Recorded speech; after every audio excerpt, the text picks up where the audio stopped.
All right, everybody. So Secretary of the Treasury Steven Mnuchin just laid out the three things that he wants to see in the next stimulus bill. Earlier this morning, he was testifying in the United States Senate, and he was asked a very pointed question by Republican Senator John Kennedy of Louisiana. Kennedy asked Mnuchin, if you were king for a day, what would you want to see in the next coronavirus relief bill? Here's what Mnuchin said. I want to cut to the chase here. If you were king for a day, what would you put in the next coronavirus bill, other than the idea I just articulated to you? If I were king for a day, I'd say we should spend the next 30 days looking at a lot of different things that will be in that bill. Yes, sir, but I know you've been thinking about them, and I'd like to get your general thoughts now of what we should be thinking about. I think that, one, we're going to need money for business to encourage businesses to rehire people, especially in areas that have been most impacted. So whether it's the travel, leisure, restaurants, you can't get hotel capacity back up to speed without hiring people first. So what else? That is an example. I think we're going to need to fix unemployment. So we knew there was issues with the enhanced unemployment, where in certain cases we were paying people more not to work than work. I think we've seen from the recent numbers that didn't have a big impact because people want their jobs, but we will have a significant amount of unemployment, and we're going to need to look at doing something there.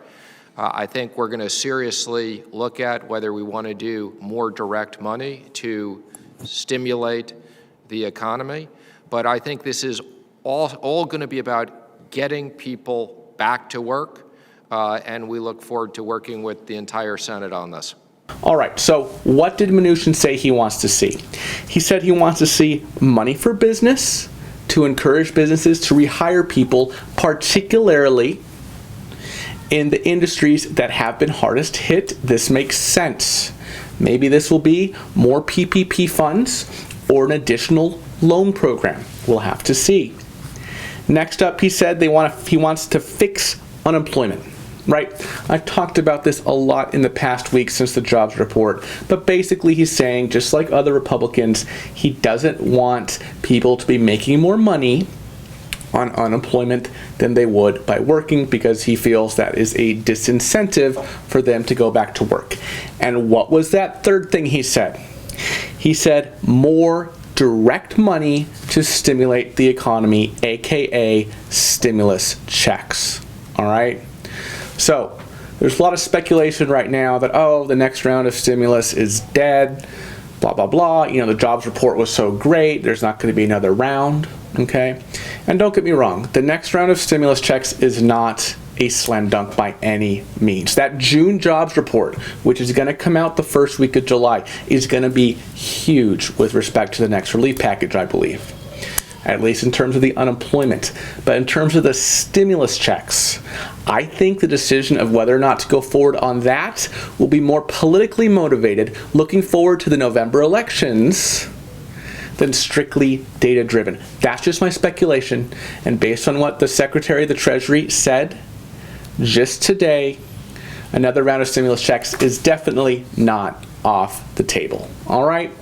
While we're at it, let's also talk about what Fed Chairman Jerome Powell said today. He said that the Fed's rescue efforts will not be enough on their own, okay? And he called on Congress to pass additional stimulus to stave off a deeper economic downturn. He has insisted that throughout the crisis, there is no limit to the Fed's willingness to flood the economy with cheap money and offering trillions in emergency loans, and he wants Congress to be equally bullish on more stimulus. Today, the Federal Reserve said they expect the unemployment rate to remain above 9% until the end of 2020.